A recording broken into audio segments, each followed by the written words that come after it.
Hey, it's Laria. In this video, I'll explain how you can set up your Method Raid Tools add-on to track and display the raid cooldowns that you want to show on your UI. To start setting up your raid cooldowns, type /mrt to open the configuration window, and then click on Raid Cooldowns on the far left side panel.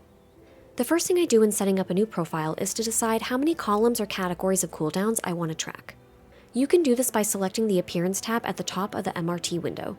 You can have up to 10 columns, and you can click on numbers 1 through 10 to enable those columns. At the bottom of the screen, you can also select Test Mode so you can see the changes you're making while you set up your cooldowns. When it comes to deciding how many columns I need, I try to put similar spells together in one category. For example, I usually want all of my mana-based cooldowns in one column together, such as Mana Tide Totem, Symbol of Hope, and Innervates. I also have a separate column to track healer externals like Pain Suppression, Iron Bark, Guardian Angel, etc.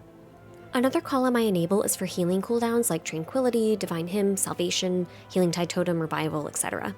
These are just some ideas if you want to have separate columns for your group's cooldowns. The columns make it much easier to glance over and see what's available versus having everything listed in one long list.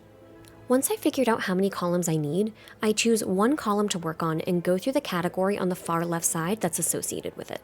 For example, if I'm setting up healing cooldowns, then I'll go through the major raid and heal sections and enable the cooldowns I want. I check off the box and then change the slider on the right side to the correct column. If I know that column is for healing cooldowns, then I keep it set to column 1.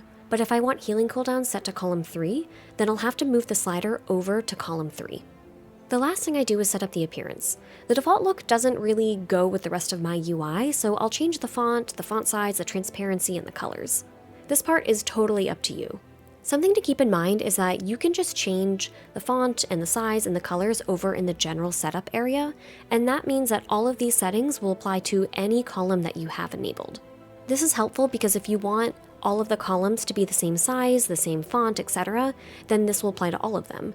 However, you can also set each column to ignore the general settings, and you can change the size of them if you want to prioritize and kind of highlight certain columns more than others. So if you want your mana-based abilities to maybe be a little bit smaller or a little bit bigger, you have the ability to do that. I usually just stick to the general setup and make sure that all of my columns are the same size and they look the same because that's just the look that I want, but you do have the ability to change the appearance of each column that you have enabled.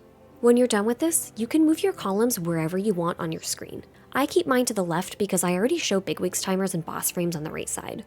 The left side has always been reserved for raid cooldowns for me, but you should place the columns in the place that makes the most sense for your UI. I hope this video was helpful.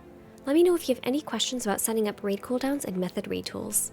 If you're interested in Mythic Plus and Mythic raiding content, I also stream on Twitch at twitch.tv/Laria. You can follow me over there or join Discord to hang out and receive notifications when I'm live.